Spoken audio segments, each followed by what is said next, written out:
Welcome to the Lightkeepers Podcast. I'm Clayton Vandiver, your Lightkeeper, with a show dedicated to everyone who wants to get the most quality out of life that they can.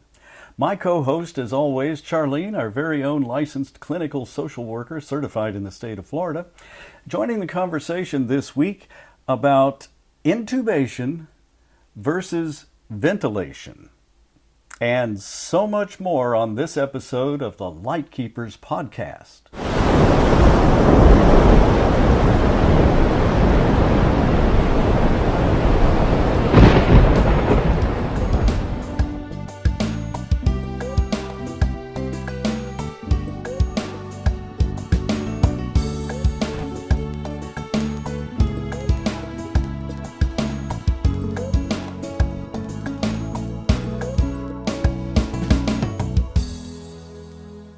Before we start, leave your questions or comments below. We love to hear from you. Questions this week will be answered during our next show that appears online every Wednesday evening at 7 p.m. Eastern. The Lightkeepers Podcast is an exclusive production of A Guiding Light Incorporated. We'll tell you a little bit more about A Guiding Light at the end of the podcast. But we don't have much time, so let's get right into this week's conversation about intubation versus ventilation. What in the world are they? Doesn't it just make you feel all warm and fuzzy thinking about it? Oh, my goodness. Yeah, no, not at all. Yeah, it feels a little bit invasive just hearing it. Tell me what they are. Okay. Let's start with intubation. So intubation is actually a very common procedure that anyone who has ever been put under for a surgical procedure has had done to them, whether they remember it or not. Intubation is very simply where a tube is placed down the throat. You'll hear it referred to in the emergency room or in the medical field as protecting the airway. And basically it's a protective measure so that if while you're unconscious you become unable to breathe, they don't waste valuable time trying to get an airway open. The tube is already there. All they have to do is hook it up to oxygen, and you're getting air. So it's more of a preventive measure, I guess. It's a protective measure. Okay. What is the likelihood that your throat might collapse or that airway might collapse during an operation? It's entirely dependent on the procedure. For example, if you're going in for a hernia repair and you're being put under, odds are you're not going to need to be hooked up to the oxygen, but they're going to intubate you anyway just to be on the safe side.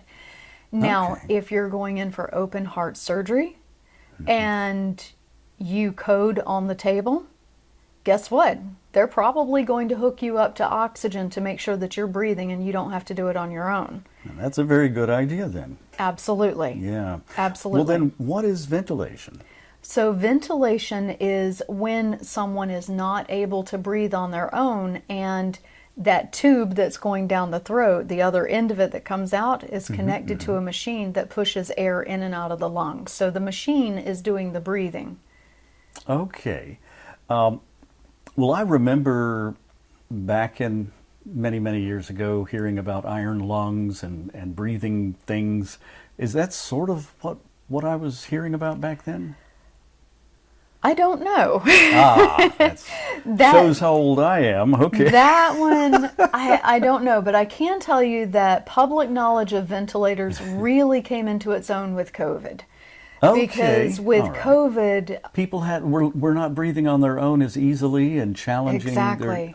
Exactly. So those were actually helping them maintain their breathing and keeping the airways open. And there's a few different ways to think about it. A lot of times people think that someone who needs that ventilator support, they're not breathing on their own at all. And that may not be the case.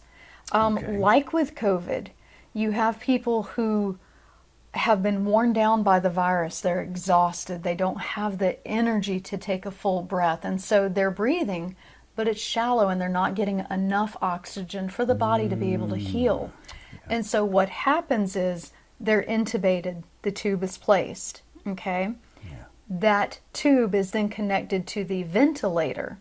The machine starts pushing and pulling air in and out of the person's lungs. They're no longer having to breathe on their own. That machine is doing it for them, which is allowing their body to rest and to take a break from having to do that. So they're not working as hard to breathe. They can put their energy more toward recuperating in other ways. Correct. So having ventilator support can be a recuperative process, or it can be a means of life support. For example, if you have someone who was in a major accident and they're now paralyzed from the neck down, they may not have the, let me see if I can pronounce this right, the diaphragmatic control to be able to breathe on their own, in which case that ventilator is going to be required for them to be able to live. I see. Diaphragmatic. That's a $5 word. You can win Scrabble with that one. I bet you I wouldn't have that many tiles. Well, do you have a choice in whether you're intubated or ventilated? Or is that something that's purely medical personnel chosen for the applicability? So in previous episodes, we've talked a lot about advance directives and making sure that your family knows what your wishes are if you were to be in a situation where you needed life support. Well, this is one of those life support interventions, because if you are not responsive, which, by the way, most of the time when someone is put on a ventilator, they're kept sedated because, as I'm sure you can tell, it does not sound very comfortable. Okay. But the point is if you're unconscious and you become unable to breathe on your own, guess who's going to make the decision of whether or not you get put on a machine? Your family. Really? Yes. And that's if you're declining slowly enough that the doctors can give them that choice. No, we're talking about ventilator. Ventilator, okay. If you crash, if you go from perfectly fine to I'm not able to breathe, what's going to happen is, whether you're awake or not, the doctors are going to ventilate first and ask questions later. Again, as we've spoken many times, they always look to preserve life, save life, do the measures that are necessary. So this is the sort of thing, how would this fit into your advanced directives? How would you, at what time would you make choices or identify intubation or ventilation? So, contrary to popular belief, the best time to make these kind of decisions is when you're perfectly healthy. Oh. Because you don't want to be in the crisis having to make this decision, and you certainly don't want to be the one unconscious in the hospital bed with your family making this decision for you. Of course. This is something you want to have already thought about ahead of time, and for some people, that's easy enough to do. If you have someone who has COPD or lung cancer or an illness like that, they've thought about that loss of oxygen. They've thought about what they want most of the time. But if you have someone who maybe has never had a situation where they've had to be intubated and ventilated, they haven't given it a lot of thought.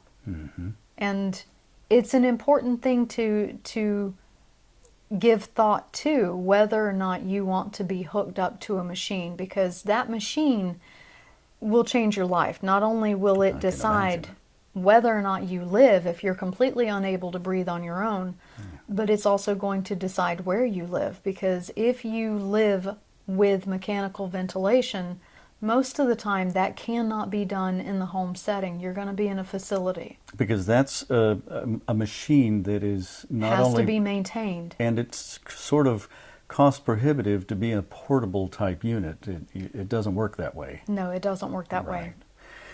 Wow. So you do have some choices ahead of time. Ahead of time. And that can determine the choices that your medical team will be able to make, hopefully. But you should express those, as we've said many times, to your family members, to your medical team. You should have those written out. Correct. It's important to not just have them in writing. One of my biggest pet peeves, and I cannot stress this enough. I know I've gone into this. A social worker with a pet peeve. Imagine that. I know I have gone into this multiple times on previous episodes, but so many times I've worked with people to get their advance directives written down, and they get the documents, and do you know what they do with them? What do? They put them in the file cabinet, and nobody knows they have them. Oh no. And so then when they get into a medical crisis, after the crisis is over, you have family members going through the important documents and going, oh, wait, look, mom had papers. And it doesn't do anybody any good. If you have those documents, if you know what you want, don't keep them locked in the file cabinet. Where's the best place to put them? The best place to put them is make a copy, first of all. Don't ever give away your originals. Okay, that's good. Make a copy. Give a copy to all of your loved ones who are involved in the decision-making process. Give a copy to your doctor so that it's a part of your medical chart. That's a great idea. If you know you're going to wind up at a particular hospital and you've been a patient there, provide them with a copy of this. So if you have specialists that have been seeing you for make whatever, sure they have a copy of it. Make sure they have a copy of it on file. Okay. I'm actually hearing an episode of a very popular talk show, and you get a copy, and you get a copy, and you get a copy. But that's good advice to make sure that there isn't just one, and it isn't hidden. Correct. And it isn't filed away. But some people have their attorneys draw up papers and important documents and then leave them on file with those attorneys. And your family may not know you've ever done business with that attorney. Absolutely. That may never be known, and the attorney may contact your family long after you're gone and say, oh, by the way, I know that you've had a loss. I'm sorry for your loss. Here are some papers they left with me. It's a little late. And and it's a common thing, especially with our older population. They go through these practices of preserving things, and they go through the expense and the hassle of creating a trust. And on page 13 of this 17-page document, here's your medical advance directive. And nobody knows it's there because they're not going to read through the first 12 pages to get to page number 13. That's a very And good you're point. not going to provide the whole some odd page document to your doctor to keep on file. But what you do need to do is to make a copy of those few pages and make sure that they're on file with your medical professional. That is great advice. That is absolutely great advice. And of course, all of this is a highly personal choice. No conversation that we have on the Lightkeepers podcast should ever take the place of your own medical care team or other professional advisor, who should always be consulted by you on your specific situational needs. And it's always good to be willing to talk about quality of life, because every single one of us will face some of these issues someday, either not prepared at all or very well prepared indeed. From joining us here on the Lightkeepers Podcast. The Lightkeepers Podcast is an exclusive production of Vanimation Studios and is brought to you by Guiding Light, a 501c3 nonprofit organization dedicated to education and information that allows informed preparation for living the very best life possible. The mission of A Guiding Light is to provide education for professionals and information for everyone else about life planning, available guidance, and counseling that helps individuals and their family navigate options that improve the quality of their remaining days. The organization is committed to training professionals through scholarship grants when needed, who will help you find the very best information and options to meet your planning needs that are available in your area, so you can be aware of your choices, confident in your decisions, and at peace that you've made the very best decisions to live life on your own terms. Visit the website at guidinglight.org or to make a tax-deductible contribution that helps others find the information and resources that they need. Please send your check to the address on the screen right underneath me here. We're so grateful for your support and sincerely hope that you will join the conversation in the coming weeks. Just put your comments or questions down below, and we will read them and we will answer them in upcoming episodes. Speaking of that, hit the like and subscribe buttons. It's free. And turn on that notify bell so you don't miss a single show. I'm Clayton Vandiver, your Lightkeeper. We'll see you next time.